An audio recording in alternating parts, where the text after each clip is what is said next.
Welcome in episode 181, What's Right with Nick Wright. And this episode of What's Right with Nick Wright is brought to you by the McDonald's app. I love the McDonald's app because I can order my favorites anytime I want and have them delivered to me whenever and wherever. Ordering on the app is so easy. I'm going to do what I've done a few shows. I'm going to place an order right now to be delivered to me before this show is over. So let me open up the McDonald's app.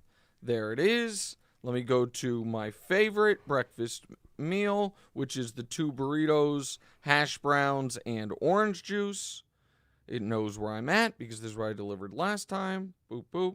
Little Apple Pay option.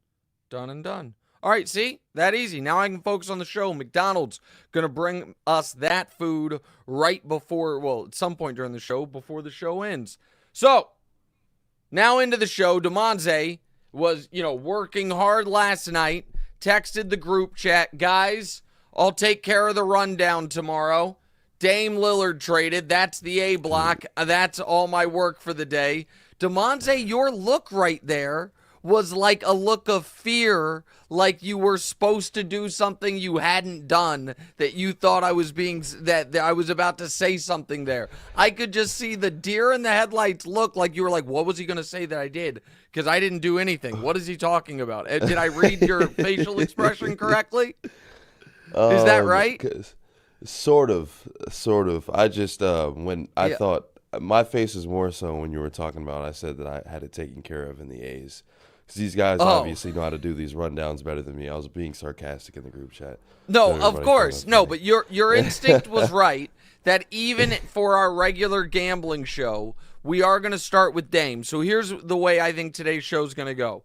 We'll do like 15-ish minutes on Dame. We'll then run through the other stories in the A block and then have a nice meaty gambling segment, which up to this point in this year, the segments have been good. The picks have been mediocre. I'm a game under 500 on the picks. Damonza's a game under 500 on his teasers. We're just a middling team. Right now, we're like, let me find a good example. I'm trying to find an NFL team where it fits. Right now, we're kind of like Jaguars? The Chargers. Jaguar. You know what? I like that one better. We're like the Jaguars. Amazing potential, really high hopes, but, substandard performances thus far.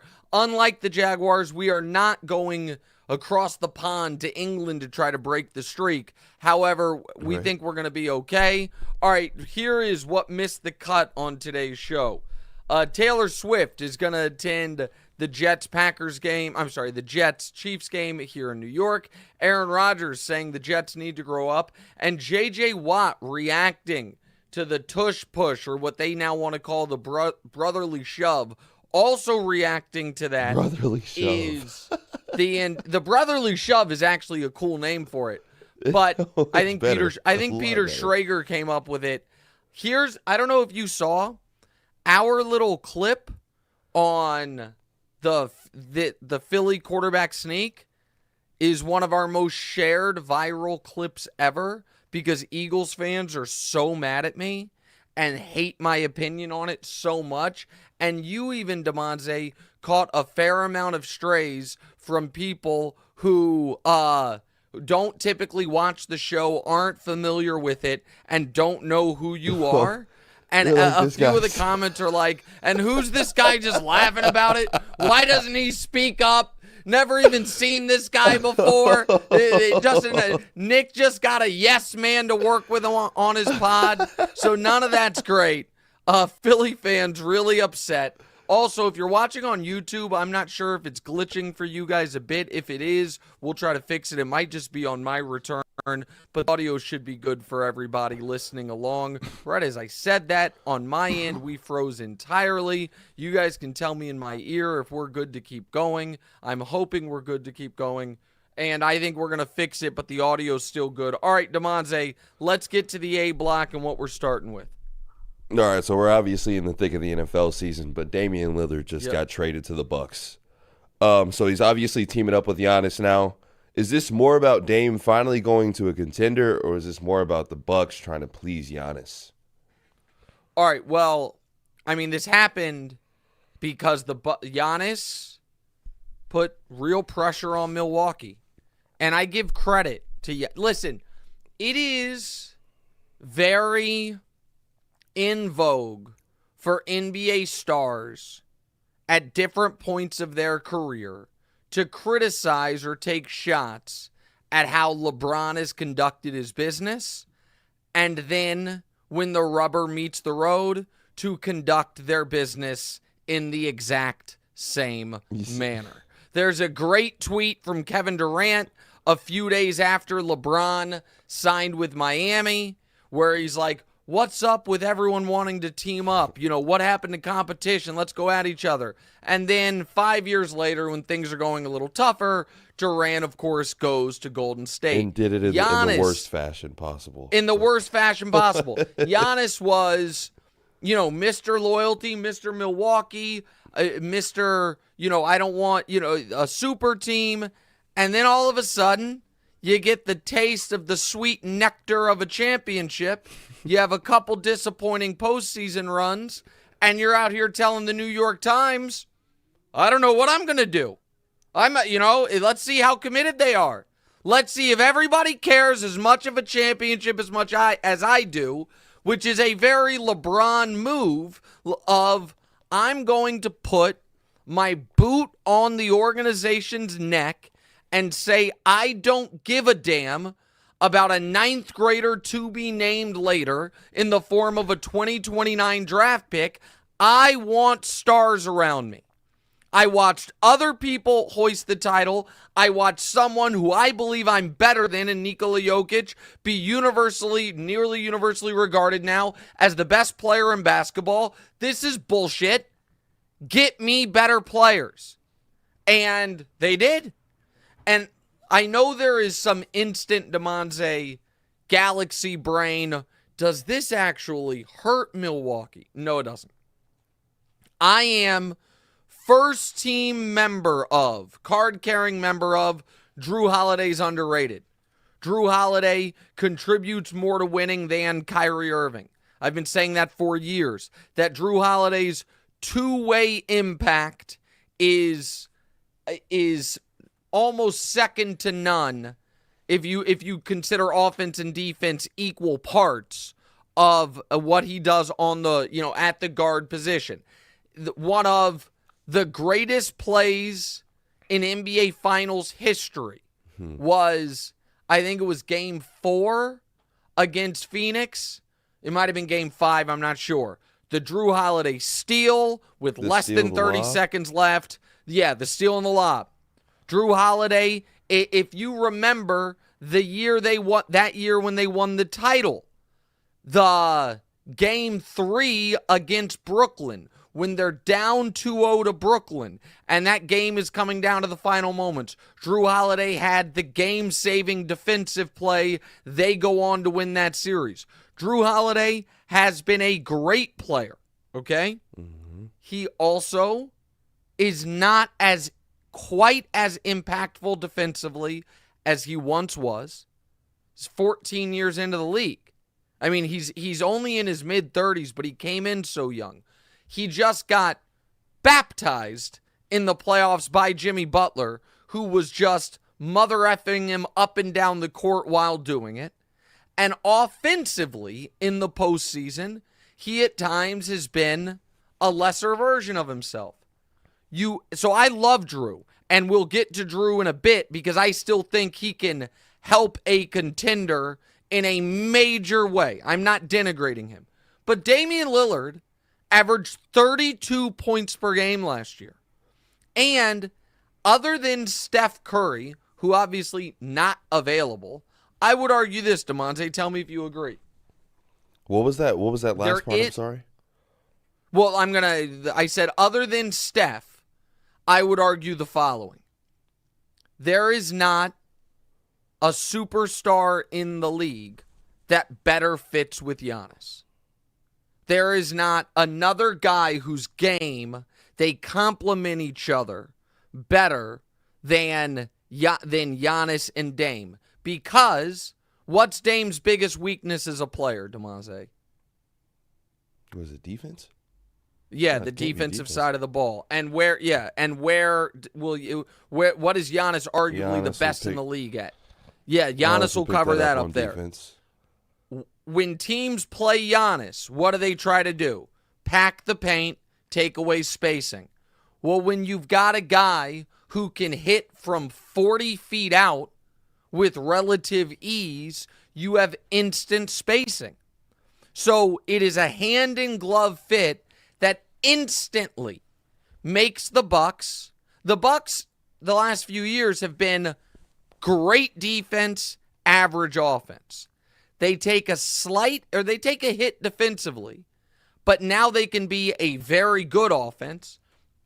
And I would argue for Giannis, now his biggest utility for Milwaukee is not necessarily to try to win league MVP, to try to win Defensive Player of the Year, is to have the lion's share of his energy be on that end. Giannis plus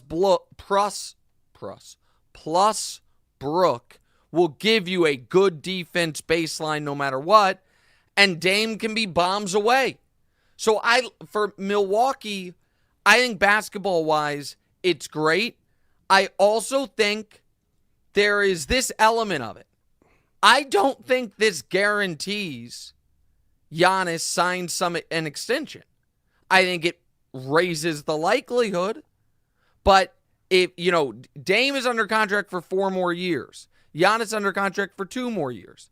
I think Giannis is going to see how these couple years go and make sure Dame stays healthy and that Dame ages the way people hope he ages. And if not, he could bounce. But still, Milwaukee is doing everything they can do to keep their generational player happy. That is exactly what they're supposed to do. And for Giannis gets it. That there was discussions 2 years ago after he won the title. How high can Giannis climb on the pyramid? Can he jump Durant?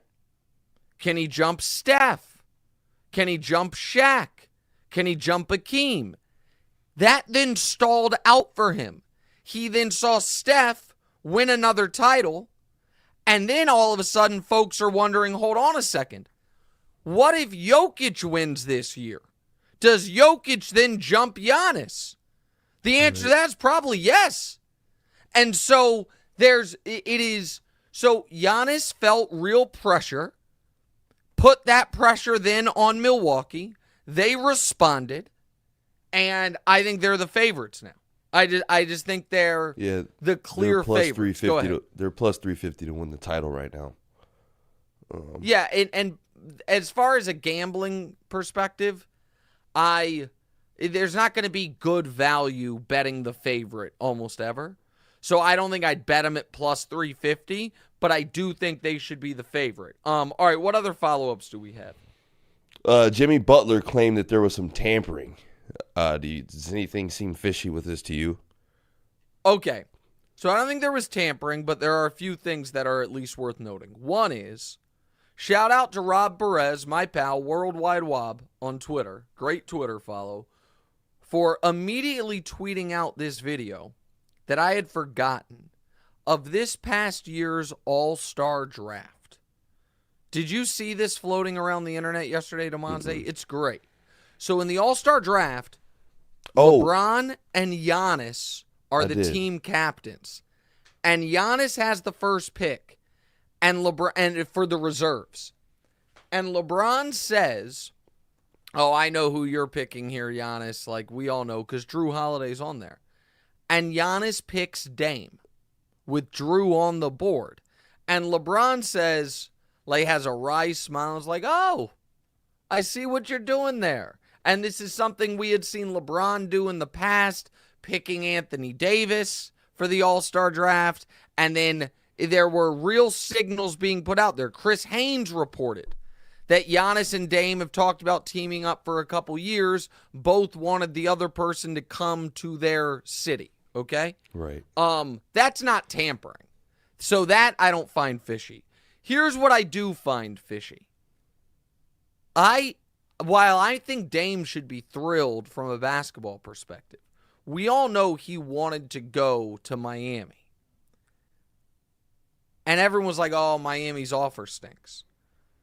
Windhorst reported that the Ayton Nurkic trade was, they got the parameters of it a week ago.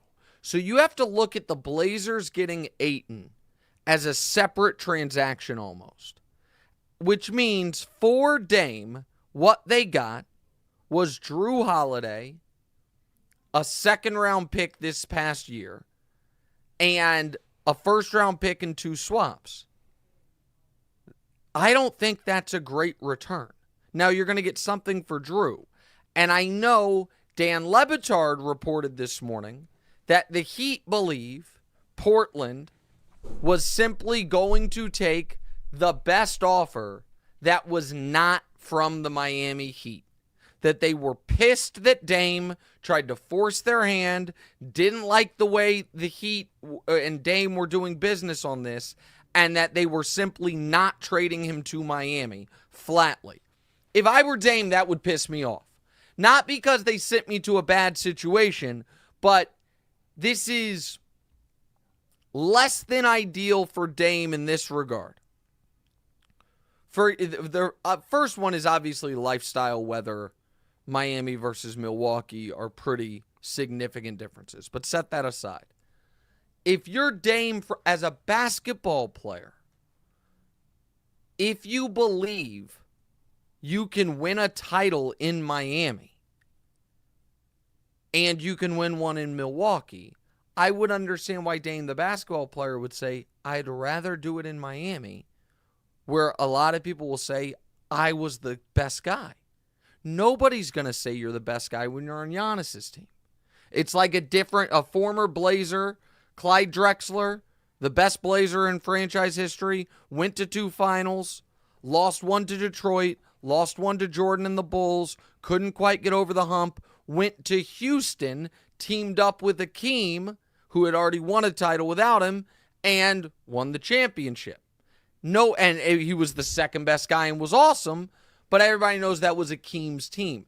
I get why Dame would have preferred Miami, and I'd be a little pissed if Le Batard's correct that the Blazers simply were not going to trade him to Miami.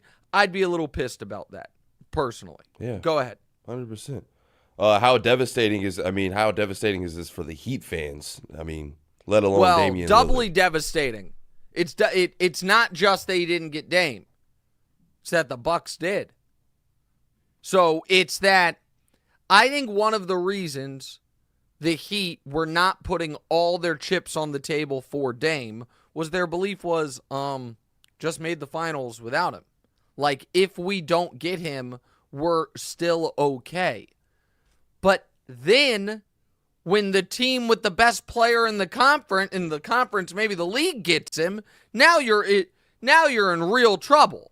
You know what I mean? It's the dire straits. It's right. It's one thing to be like, we don't need Dame necessarily.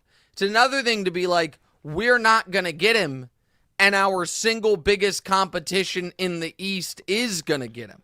I don't think they thought Toronto was in this. If Toronto had gotten Dame, I don't think the Heat are panicking. They're like, all right, it's a bummer, but whatever. But Milwaukee gets him, you're in real dire straits. All right, now to the part of this. Go ahead. Just kind of seems like these days that like these teams on paper, they look crazy, but they don't work out. Is what I've been seeing more often than not these days. But so you hold say on. Let's stay there. No, wait. Let's stay there for a second. Teams created out of thin air have not worked well over the last 15 years, unless LeBron's been involved. Okay. The Heatles were created out of thin air, but you have Apex LeBron as the focal point. The Cavs were created out of thin air. You have near Apex LeBron as the focal point. Those worked. The Clippers created out of thin air, disaster. The Nets created out of thin air, disaster. This is not a team created out of thin air. This is the Milwaukee Bucks trading out Drew Holiday for Damian Lillard. Much like the Golden State Warriors traded out Harrison Barnes for Kevin Durant. The Los Angeles Lakers traded out Lonzo and Kuzma for Anthony Davis. You see what I mean? It's a different situation than all of a sudden this is the created out of thin air super teams worked for the '08 Celtics and for LeBron's teams. Everyone else it has not, but I don't look at this as that. I also don't look at this as a super team. I look at this as two awesome players. Like, I think you've got to have three awesome players for it to be a super team. I look at this as two awesome players. And so, but go ahead. I know you want to talk about Drew. So which contender should trade for Drew Holiday? Well, I'll all of tell them. you. But you go ahead. Yeah, I think if the Celtics trade for whoever and end up getting Drew Holiday, I don't think there's a game that the Celtics will play the Bucks and lose.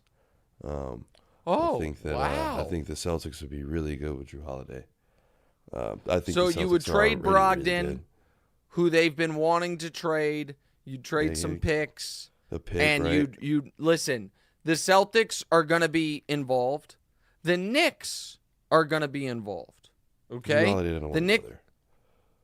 Well, I don't know that. I mean, maybe he does, maybe he doesn't. The Lakers are going to call and say in December, we can give you, we got to wait because we signed these guys. We can give you a pick, D'Lo, who's not that useful, and Rui, who would fit well. The Lakers will call. I'm not saying they'll get him.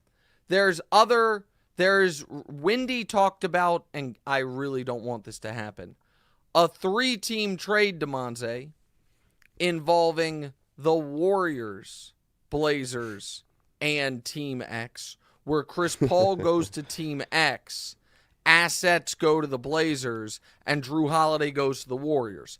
Now, that would be scary. Drew Holiday on that Warriors team would be a scary situation. And so I hope that doesn't happen. I'll tell you another thing that I would monitor, just monitor. A 3-team trade involving the Mavs, Blazers, and Team X, maybe the Lakers, where Kyrie goes to Team X, call it the Lakers, assets go to the Blazers, and Drew goes to the Mavs. Drew is a better fit with Luka than Kyrie by a mile. Yeah. Phil, you know what I mean? That's another one of those things that fits really well. My buddy that used to run the Mavs, Haralabos Vulgaris, who made, I don't know, maybe $1 billion by being, my guy heard, did you know anything about Haralabos Vulgaris? I would tell the audience a quick story. Haralabos Vulgaris basically has lived out my life stream, like my alternate life. He was the world's greatest NBA bettor.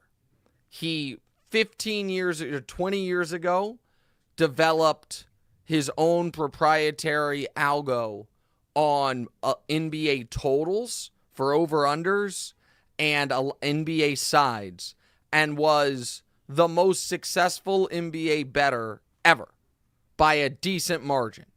Made millions and millions of dollars betting the NBA. Famously had the 8-seed Warriors beating the 1-seed Mavs before the series.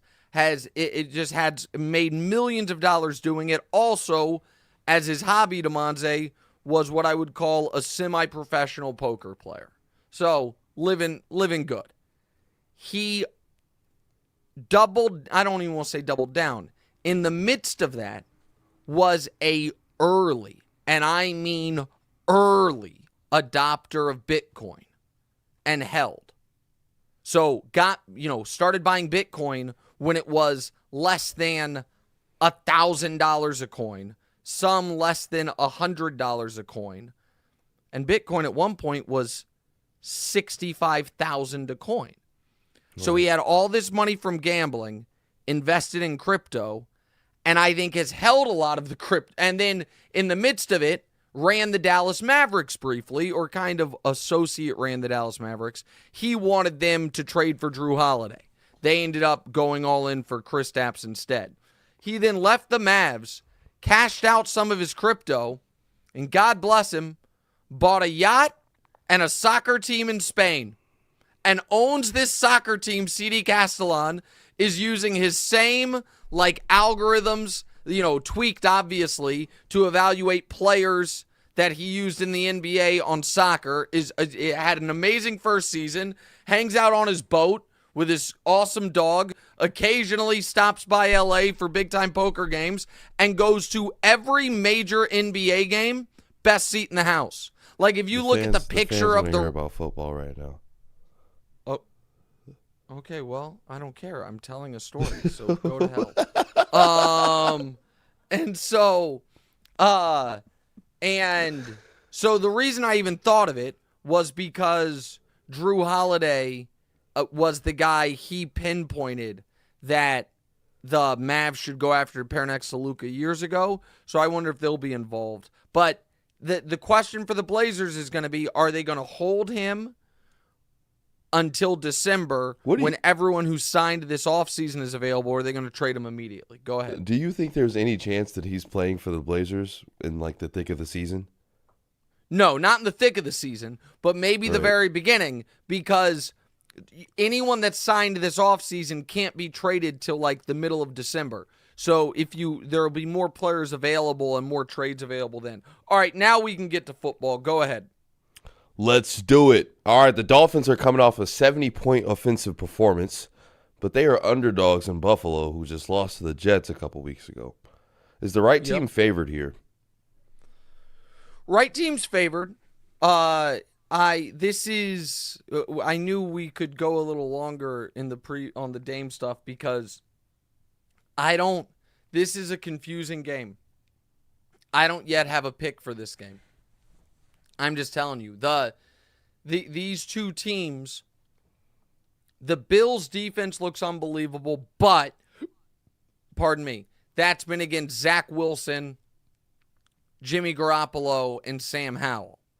The offense looks unstoppable. The Dolphins' offense looked unstoppable against the Chargers and the Broncos, but was kind of held in check a bit by the Patriots. The Dolphins obviously aren't going to look as good as they looked last week. And here's the other kind of interesting factor for this game. Josh Allen is going to go into this game feeling like, I've got to be Superman because of the team we're up against. Right. He might be able to be. The problem for Josh is in games he doesn't have to be Superman. He can't turn it off. The problem for Josh is not when he needs to be Superman, he can't get to that level. So this is a really tricky one. What I'll tell you is this. For Miami's Super Bowl chances, sneaky huge game, because Miami's Super Bowl chances, I believe, involve, as we've talked about, not having to play multiple, maybe any playoff games in freezing cold outdoor conditions. And they would have certainly the inside track to winning the AFC East and maybe the 1 seed overall by winning this game. But this is not going to be one of Nick's picks, and I don't have, this is the best game of the weekend, but I don't have a good feel for it at the moment. All right, next. All right, so the Chiefs have yet to beat a team with a winning record this year. Between this week, when they play the Jets in November, Kansas City's opponents have a combined 2 wins. If Zach Wilson beats your Chiefs, will you get your tattoo lasered off? If Zach Wilson beats my Chiefs. Guys, stop it. This is gonna be a massacre. It's gonna be. I didn't promise a massacre against the Bears. I'm promising a massacre in this game. Here's idea. Okay. We'll get. You know what? We're gonna do Chiefs Jets. It's gonna be one of my picks. The Chiefs have to have to win by 10. How many points do they have to score to win by 10? 14? 13? 21. 21? 21. Yeah, 21 guarantees they win by 10. I see the Jets scoring 13 in this game. Well, then 21 wouldn't win by 10. I know, we got to... 21 would not then do it. I mean, nice try. I predicted the score yesterday. I feel like it's going to be 13-35, but yeah, I mean, okay, yeah, that's a massacre. It's not really a massacre, but 35-13 is not a massacre. Win by 22 points. Okay, listen, we're gonna talk more. We're gonna talk more Chiefs Jets in the gambling segment next. So the battle between the 0-3 Broncos and the 0-3 Bears might be a pretty bad game, a snoozer, if you will. Whichever team falls 0-4 would have the potential pick for the first pick.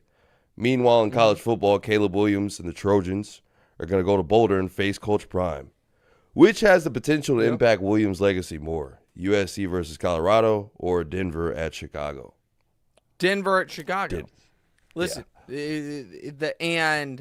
listen, here is, because I think Chicago's got a really good chance of having the number 1 overall pick. This is the path forward for Chicago. With the number 1 overall pick, you take Caleb. With the number 3 overall pick, which you might have thanks to the trade with the Panthers, you draft Marvin Harrison from Ohio State. And this offseason, you fire your coaching staff. You hire Ben Johnson from Detroit, their offensive coordinator. Have him come in and work hand in glove with Caleb Williams. I will tell you this. If Chicago wins this game, I'm going to start to become quietly nervous that Caleb is going to be coming to the AFC West. If Chicago wins this game, Denver might turn the entire ship in the tanking direction. And I don't want that. I do not want... I thought the Raiders were the team in the AFC West we were going to have to worry about getting the number 1 pick. But if Denver, if their season goes, you lose to Jimmy G and the Raiders, you then blow a 3-score lead to Sam Howell at home, you then you allow 70 points, and then you lose to Chicago, that has won 1 time in the last 370 days, that's a big problem. And so everyone's like, oh, Caleb shouldn't want to go to Chicago. Well, we'll see. Like, if they get a new coaching staff and they already have the Panthers pick, you draft Marvin Harrison, that goes a long way to remaking your team. All right, let's go to Thursday Night Football. All right, the Lions face the Packers tonight in an early NFC North showdown. Chicago and Minnesota's season already seem over. So you got a 50-50 chance of your Packers division winner bet being right at plus 350. The Lions embarrassed Kansas City, so if Green Bay beats them, it would definitely mean something. Would a win versus Detroit prove Green Bay is ahead of the schedule, or if they just had easy games? Well, no. I mean, if they win, they're 1,000% ahead of schedule. And the producers wrote the Lions embarrassed Kansas City. They won by 1 point in a game the Chiefs didn't have their second and third best players. Like, I understand you guys are just trying to irritate me, but there should be some accuracy. Might as well say Patrick Mahomes literally said that he was embarrassed. He was embarrassed because he's embarrassed every time he loses. The Chiefs were not embarrassed by the Lions. There's a distinction there. I think the Chiefs were pretty embarrassed. Okay, all right, that's fine. Which is fine. So listen, I think the Jordan Love, he has not played quite as well as some of the numbers suggest, but his fourth quarter comeback against the Saints was exemplary, and that Saints defense is legit. I think this is going to be a great game tonight. The winner of this game should be the favorite to win the division. And in fact, right now, I know Detroit's the favorite to win the division, but I wonder how big of a favorite they are. So I'm going to look real quick. Hold on 1 second. I apologize. I had it up and then I closed it out. So let me just click here. Divisions. Right now, the NFC North, it's plus 100 to plus 150.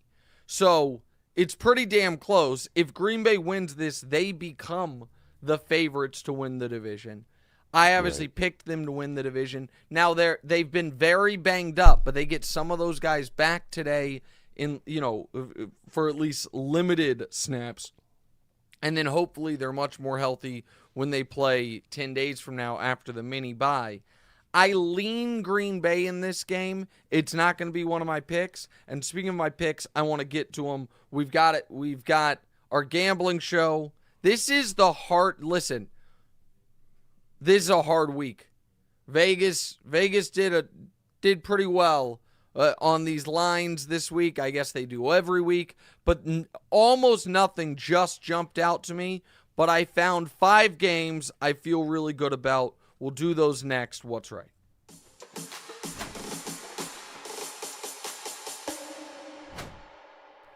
All right, welcome back in. And this episode of What's Right with Nick Wright is brought to you by the McDonald's app. How many times have you been in that situation where you've had a really long day, you're hungry, last thing you want to do is cook a meal or leave your house to go pick something up?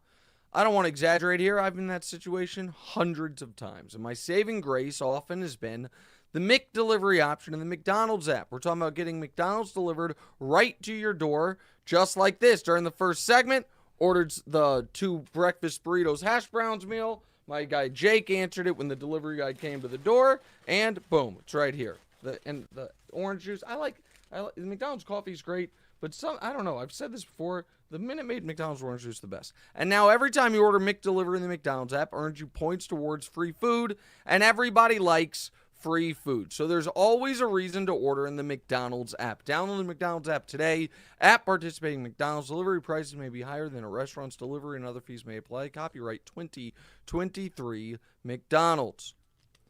All right, Damonza, another less than ideal week for you and I. It was just like week 1. You lost your teaser. I went 2-3 in the picks, so I'm not dead, but it's not great. Game under 500. I also had a team that lost by 50 in my picks. That probably should count as 2 losses. I had a team laying 8.5 points that lost by 20 outright. That probably should be 2 losses. So, however, the New England pick was money. The Steelers pick was money. So we went 2-3. What are we starting with this week for picks? We're starting off with your picks. With your recap. What is my first pick, buddy? You've got Pittsburgh minus 2.5 at Houston. I thought you did your recap, my bad. Yeah, exactly. Yeah. I got Pittsburgh minus 2.5. I pick Pittsburgh every week. Here's the thing. I think they're still undervalued. I think Houston right now, slightly overvalued because of how good they looked against Jacksonville. But Houston in this game could be on a backup offensive lineman and 3 third-string offensive linemen. Their offensive line has been decimated by injury. With that being the case, going up against this Pittsburgh front, I think C.J. Stroud is going to have his first really bad game. And so Pickett has not been favored a lot in his career, but he's 4-1, a straight up and against the spread as a favorite. He's 10-5 in his career against the spread. Now, Tomlin is a far better underdog coach than favorite coach, but it's such a small number, and I think Houston is right now maybe a little overvalued because of the Jags win and those injuries on the O-line. I just like Pittsburgh in this spot. I think Pittsburgh's a good team. You guys know I picked them to win that division. They're still very alive for that. So I like Pittsburgh minus 2.5 in this spot. Go ahead. Tampa Bay plus 3.5 at New Orleans. It looked like you wanted to say something about the Pittsburgh game. Did you have any take there? I didn't want to say anything about the Pittsburgh. You said it still looked good for them to win the division. I don't think it really looks good. Why? I mean, who do you think looks good? The record might show otherwise, but I think the Ravens. Oh, the Ravens. I forgot. Your beloved Ravens. You might be too low. Who just lost to a backup quarterback. Lost to a backup quarterback. Not really. Couldn't move the ball consistently. All of a sudden, Lamar's just running again. There are a lot of concerns about the Ravens. We'll get to them in a second. Tampa plus 3.5 at New Orleans.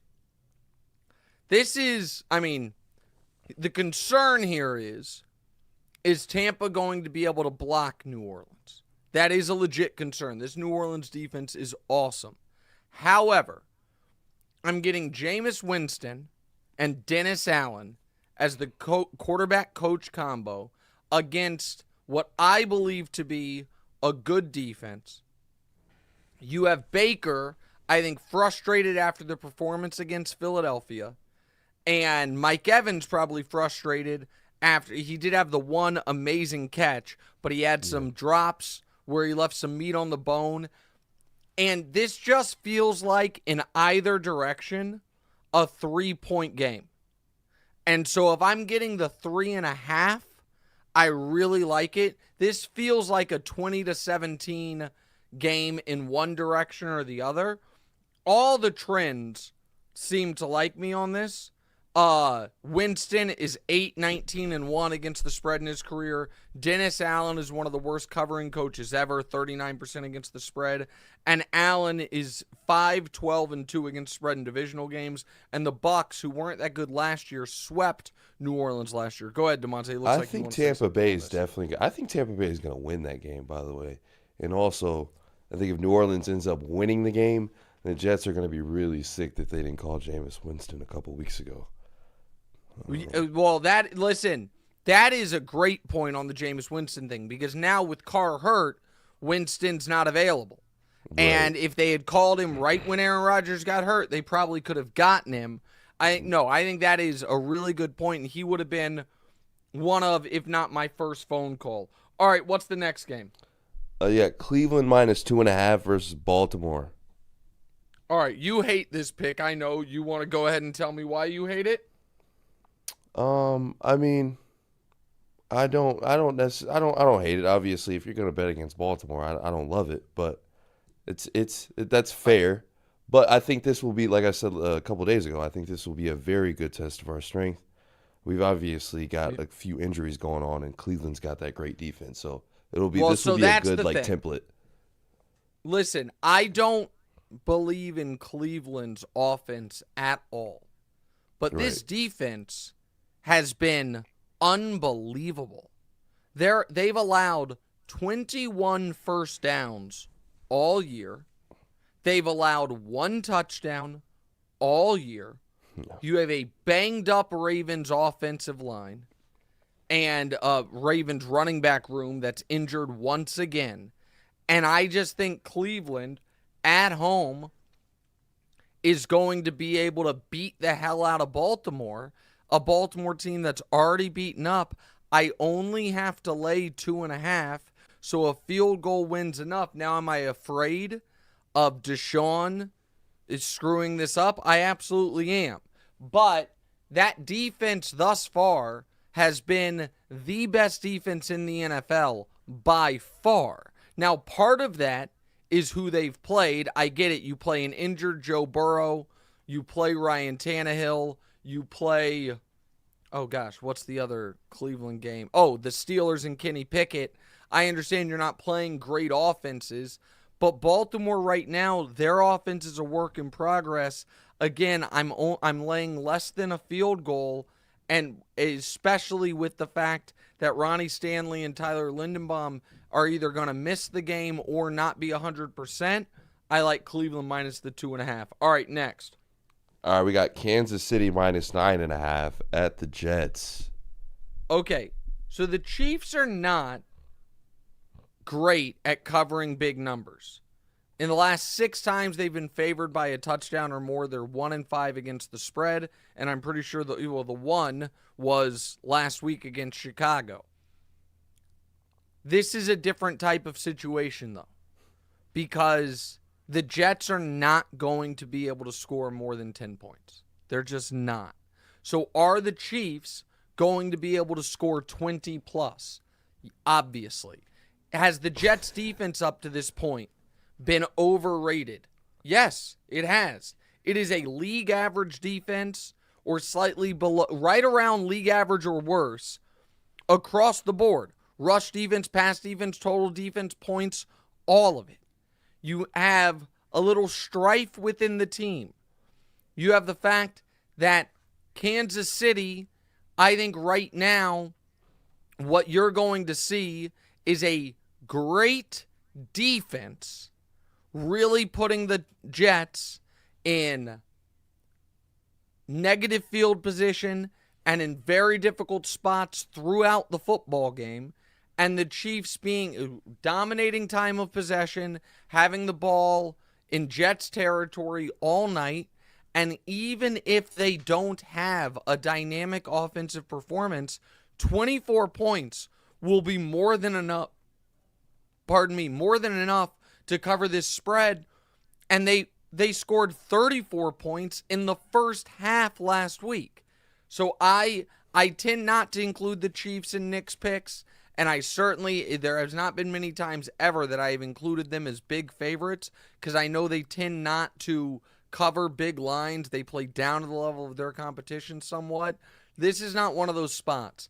It's national television. It's Sunday Night Football, and it's against an opponent that I think is ready to fall apart. So I like the Chiefs laying the 9.5. You were discussing this so like black and white. Like this is happening. This is happening. This is like a yes/no thing. This is like a fact, not an opinion. I love it. You got a lot riding on this listen, game. The Jets have the worst quarterback in the league. They have the worst quarterback in the league, and their backup is the worst quarterback to ever make the NFL. So, I mean, until Trevor Siemian gets activated, they're not going to have a pulse at quarterback. The Chiefs can cover 9.5 I honestly think the Jets will not score more. The absolute maximum is 13. I think the likely outcome is 10, and I think there's a chance they don't crack 7. So that covering the Chiefs, there is a possibility that the Chiefs score 17 points and cover this spread. All right, next. All right, you got Seattle plus 1.5 at the Giants. Okay, so Daniel Jones obviously is a historically bad primetime quarterback. In night games, he's 5-8 against the spread, 1-12 straight up, 0-5 straight up in home night games. Now, I do actually think Daniel Jones is going to be able to move the ball. Seattle's defense has not been good. Now, they've been banged up. They should be getting healthier. I don't think he's going to be able to move the ball. But the problem is that Giants defense is not going to be able to slow down what I think is a potent Seattle offense that people just still refuse to believe in because they don't want to believe in Geno. So I'm getting what I believe to be the better team, the far better quarterback, and I'm getting a 1.5. So, 21-20 Giants, somehow I win. I win with getting this 1.5, but I think Seattle wins outright. I understand that this is probably more of a square bet. I think a lot of the sharper money's on the Giants, but I do not think the Giants' defense can stop Seattle. I've been very unimpressed with the Giants' defense all year. First game against the Cowboys, second game against the Cardinals in the first half, they let Josh Dobbs roll all over them. And obviously the Niners did whatever they wanted, even though Purdy was wildly inaccurate in the first half of that game. So I like Seattle a lot here. Seattle plus 1.5. So my 5 picks for the week. Pittsburgh minus 2.5. Tampa getting 3.5. Cleveland minus 2.5. Kansas City laying a big number of 9.5. And Seattle plus 1.5. All right, now, Damonza. Let's go to your teaser. Last week, your teaser, like my picks, 2 of them were just bad. I guess Baltimore wasn't bad. No, Baltimore wasn't the only bad. One that was, You're right. So you had Baltimore teased down to minus 1.5. They lost in overtime, so that one wasn't bad. You're correct. You have the Chargers plus 6. They won outright. That was good. And then the Jags minus 1.5, which made you lash out at Trevor Lawrence unfairly. What are you doing for your teaser this week? All right, man. This week we got a 3-team 6-point teaser at plus 140. So I don't know what you guys' lines are looking like at home, but mine was Houston plus 3. We're teasing them up to plus 9. Green Bay at plus 1.5 to plus 7.5. And then Chicago getting 9.5 from So on the screen it says Arizona, But in the doc, Oh, you had yeah. Chicago. Oh, no, So no, which no. one No. So it is Arizona. That's my mistake. Initially, it was Chicago. We took Chicago out. It's Arizona from plus 14 to 20. I could not pass that one up. I had to take that. Getting a full 20. Yeah. A full 20 with Arizona against San Francisco. We start off the game, and if we get a touchdown somehow, we're up 28-27. So, hey, I like it. All right. Listen, this is, as far as value goes, I'm going to give this a B+. Houston, the +3 to +9 is obviously, oddly, it's like a better teaser leg if it were +2.5, because then you're buying the 3, but it's fine. Green Bay is a great teaser leg, And Arizona, you're doing the sharper thing, which is most people, when there's a huge spread, they tease down the favorite. You're teasing up the underdog, which I respect. I am a little nervous for you on the Houston? stomach punch loss on Houston. Oh, yeah. And by that I mean Houston is down 6. There's 12 seconds left. They're on their own 30. And all of a sudden, it's as Scott Van Pelt would say, the pitchy woo-woo lateral play. And now TJ Watt is recovering a fumble and walking it into the end zone. I could see that coming to screw you for some reason, but I give this a B+. I think there's some real value there. I think it's sharp. You're not teasing across any zeros. You're getting some key numbers. I like it. I like this for you. By the way, how are you making these bets? Because you're not making them with me. And you know what? Don't answer this question. Because California, you can't do it, so don't even answer these questions. If I find out you're doing like late midnight runs to Vegas, I'm going to be partially proud and partially concerned. Hey. But I'm sure you've got someone definitely helping got it out. under control. 100%. Okay. All right. Good for you. All right. What are we doing this week for the offer? So we're headed back to the casino this week. You've only went 1 for 3 on slots last week, so let's hit the tables. Last week, by the way, though, on the player prop, I initially said Jimmy G to throw a pick. We couldn't find the odds on it in time, so I didn't do it. He threw 3, and then I landed on Isaiah Pacheco anytime touchdown, and he scored. The other ones I did not win, but I did very profitable thus far at the casino for the offer. Go ahead. So we're going to play Parlay Poker today. Your goal is to pick a hand that you're going all in on, also known as a parlay, out of the cards dealt. So I'm pretty sure we're going to show a graphic up here for those watching on YouTube here. Yeah. So this is like video poker. All right, so my hand that I have been dealt is the Chiefs money line and the Niners money line at -410 and +950. Okay, all right, go ahead. And now what do we have? The flop, as they've put it up there, is Dak +2.5 touchdowns at +140. A Fields interception at -130. Miami over 26.5 at -110. I got to be honest, I don't like any of those. Dak over 2.5 touchdowns against the Patriots defense, I don't like. Fields to throw a pick, I don't know how often he's going to throw the ball against Denver, and I'm laying negative juice. And Miami over 26.5 feels like, I almost like the under more in that spot, but I would stay away. All right, the turn is the Prince that was promised over 242.5 rushing yards, or passing yards, pardon me. I really like that one. So we'll do that. And then, because the Trevor Lawrence in London, back on his home turf, in the Sunday morning game. By the way, Damonza, are you going to get up for 6:30 in the morning LA time to watch that Trevor Lawrence game? Probably not. I've got no reason to watch Trevor Lawrence at 6 in the morning.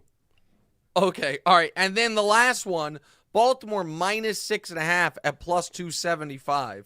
I'm obviously not doing that because I took Cleveland -2.5. So here's the deal. There's only 3 I like. the Chiefs money line, the Niners money line, and the Prince over 242 passing yards. That's it. That pays plus 157. I like that. The Niners are not going to lose. The Chiefs are not going to lose.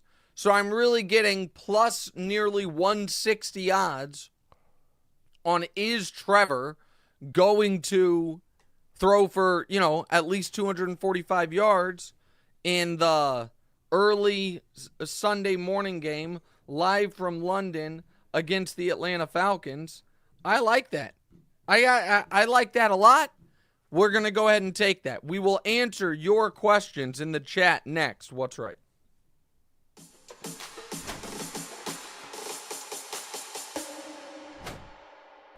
All right, welcome back in What's Right with Nick Wright. And I want to remind you guys, I love and use Airbnb all the time, whether for a work trip or for a vacation. I'm always looking for the best places to stay. Maybe you yourself have stayed in an Airbnb before and thought, this actually seems pretty doable. Maybe my place could be an Airbnb. It could be as simple as starting with a spare room or your whole place when you're away. Either way, you could be sitting on an Airbnb and not even know it. Maybe you're planning a long weekend with friends or family this fall. While you're away, you could Airbnb your place and make some extra money to help pay for the trip. Or maybe it's a big game in town. Lots of fans are going to be visiting. You could Airbnb your home or extra room and make some money while people are in town for the game. Whether you could use some extra money to cover some bills or for something a little more fun, your home might be worth more than you think. Find out how much at airbnb.com/host. All right, welcome back in. Damonza, I got to get to the TV show, so let's just pick a couple of these questions. Start with Vincent's question up top. Let's go there. Vincent Pinsabin asked, what makes this team better than the Brooklyn Big Three? Milwaukee just lost their best guard defender. I understand the move, but it's just not a home run as everyone else thinks it is. Okay, so a million things different than the Brooklyn Big Three. One is Milwaukee has proof of concept that they can win with a team built around Giannis. Brooklyn had no proof of concept. Durant had won, but Durant had only won in Golden State. So that's first of all. Second of all, Giannis is better than any player Brooklyn had. Durant's awesome. Giannis is better. Third of all, Dame is a far more reliable and dependable player than Kyrie Irving. So comparing the two to me ignores what Kyrie's been over the better part of the last decade versus what Dame has been over the better part of the last decade. And you're not microwaving chemistry all of a sudden between all these different Harden, Kyrie, Durant, guys who had never been together. It's just, you're just adding one piece in Damian Lillard. Now, there is obviously question about the new head coach, Adrian Griffin, like there were questions about Nash, but the odds are, Nash was in over his head immediately. The hope is and the belief is Griffin won't be, and Terry Stotts is there, who coached Dame for damn near a decade on the bench, so that to me is not concerned significantly. All right, let's do Herbie Husker, Damonza. Herbie Husker 13. With all the talk about Tua, what sort of performance will be needed from Mahomes this year to be respected as MVP? Oh, repeat it as MVP, sorry. Well, it's just very, very early, guys. We're 3 weeks in. And I would just like to remind the audience, and again, I think that the Dolphins have been awesome. And I think Tua's been awesome. But it does warrant mentioning that last year, and this is what is so surprising to me, last year, Tua, in week 2, had a 6-touchdown game. Tua, last year, through 3 weeks, the team was 3-0 with victories over New England, who was coming off the playoffs, Baltimore, and Buffalo. And Tua had 8 touchdowns, 2 picks, and a 118 rating. And people were like, I think Tua's the MVP. And then, now last year, obviously, he got hurt. which derailed it. But there's just a long, long ways to go. Also, be very ready for people if Miami loses this game, because there is nothing the media likes more than just consistently putting the cart before the horse on Josh Allen. Be ready for the Josh Allen MVP talk to get going.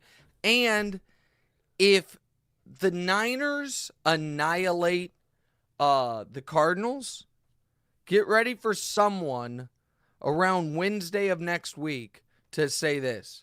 Hey, guys, why isn't Brock Purdy getting more in the MVP discussion? But it's a long season.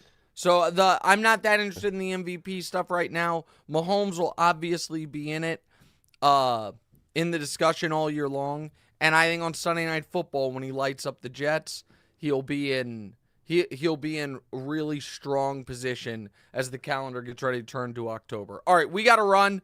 Damonza, great job. Enjoy this weekend. I'm going to call you repeatedly. I might even do that little thing where I make your phone start pinging like you lost it right when the Jags game kicks off to wake you up Sunday morning. That'd actually be really rude of you to do. I'm not going to lie. You shouldn't do that. Well, I guess we'll wait and see. Talk to you guys on TV today at 3 o'clock. What's right? Hey, it's Nick Wright. Thank you so much for watching. Please do us a favor. Click subscribe. It helps my ego, and Damonza's got a financial bonus writing on a number of YouTube subscribers, so help him out. And also, click the bell. I don't know what the bell does, but they tell me to tell you to click the bell. And if you're audio listeners, people that have commutes, drives, whatever it is, subscribe to the podcast as well, wherever you get the podcast. Same show, just in your ears instead of through your eyes. All that. Check it out. Appreciate y'all.